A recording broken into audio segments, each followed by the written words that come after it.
Alors aujourd'hui, on va décortiquer une décision de justice qui est vraiment majeure en France. Elle change complètement la donne pour les heures supplémentaires et les congés payés.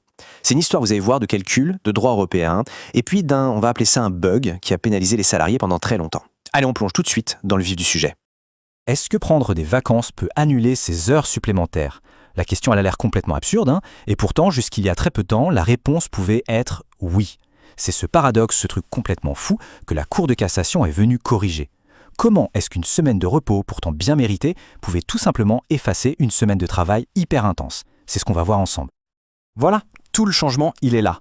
Avant, le truc c'était que, une période de congé payé pouvait, de manière purement mécanique, neutraliser les heures sup qui avaient été faites. Maintenant, ces mêmes congés, ils sont inclus dans le calcul. Et ça assure que le travail en plus soit bien reconnu et surtout payé. C'est une bascule, mais une vraie de vraie. Ok, alors pour bien saisir à quel point cet arrêt est une petite révolution, il faut d'abord revenir en arrière et bien comprendre le problème. On parlait d'un bug, ou d'une sorte d'anomalie dans le système de calcul. Un système qui, attention, était parfaitement légal, mais en même temps, profondément injuste. En fait, tout reposait sur une seule notion, le fameux temps de travail effectif. La logique sur le papier, elle était simple. Les congés payés, ce n'est pas du temps où on est physiquement à son poste de travail, d'accord? Donc ça ne rentrait pas dans le calcul des heures sup. Une logique qui pouvait sembler se tenir, oui, mais qui cachait un énorme piège. Alors regardez bien comment ça fonctionnait ce mécanisme, c'est assez parlant. Imaginez un calcul qui se fait sur 2 semaines. La première semaine, un salarié fait 45 heures. C'est une grosse semaine, ça fait 10 heures sup. La deuxième semaine, il prend ses congés. Une semaine de vacances qui compte donc pour 0 heure de travail effectif. Et là c'est le drame. La moyenne sur les 2 semaines tombe à 22,5 heures, bien en dessous du seuil légal des 35 heures. Et le résultat? Les 10 heures sup, pourtant bien réelles et bien travaillées, pouf, elles disparaissent. Purement et simplement du décompte évaporé. Les conséquences, elles étaient directes et franchement pénalisantes. Bon, il y avait la perte de salaire, ça c'est évident. Mais il y avait aussi cette incitation un peu vicieuse à ne pas poser ses congés juste pour ne pas casser le compteur des heures sup. Au final, ça attaquait l'idée même du droit au repos. Ça le rendait financièrement désavantageux. Un comble. Et c'est face à cette situation un peu ubuesque que la plus haute juridiction française, la Cour de cassation, a décidé de taper du poing sur la table et de siffler la fin de la partie. C'est vraiment le grand tournant de cette histoire, le moment où le droit décide enfin de s'aligner sur la réalité du terrain. Alors, la date et la référence, c'est important, on parle du 7 février 2024. Ce jour-là, la Chambre sociale de la Cour de cassation a rendu un arrêt. Et pas n'importe lequel, un arrêt publié au bulletin. Pour ceux qui ne sont pas familiers, ça veut dire que la Cour elle-même lui donne une importance capitale. C'est le plus haut niveau de publication. En gros, c'est un signal très très fort envoyé à tous les autres juges en France. Le nouveau principe, le voilà. Et c'est ça qui change tout. Désormais, les heures qui correspondent aux congés payés ne sont plus mises de côté, elles ne sont plus neutralisées. Elles sont prises en compte pour voir si, oui ou non, la durée du travail a dépassé le seuil légal.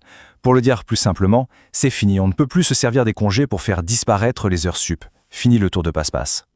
Mais alors, pourquoi ce changement maintenant, d'un coup? La Cour de cassation n'a pas sorti ça de son chapeau. Elle n'a pas agi toute seule. En fait, elle a appliqué un principe fondamental qui vient de plus haut, qui vient du droit de l'Union européenne.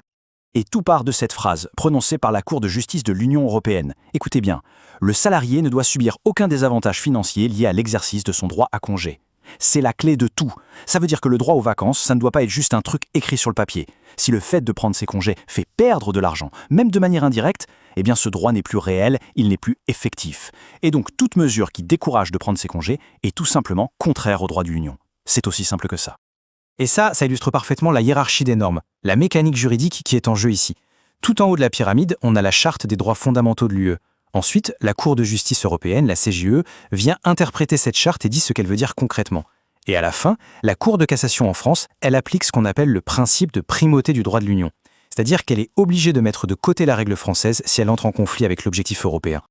Bon, d'accord, c'est bien beau la théorie juridique, mais concrètement, ça change quoi? Quel est l'impact réel pour les salariés et les employeurs au quotidien? Reprenons notre exemple de tout à l'heure, vous vous souvenez? Semaine 1, on a toujours nos 45 heures de travail.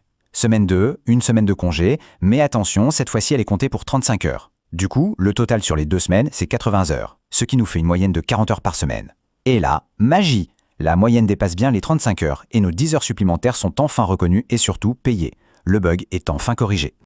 Et il faut bien comprendre que la portée de cette décision, elle est immense.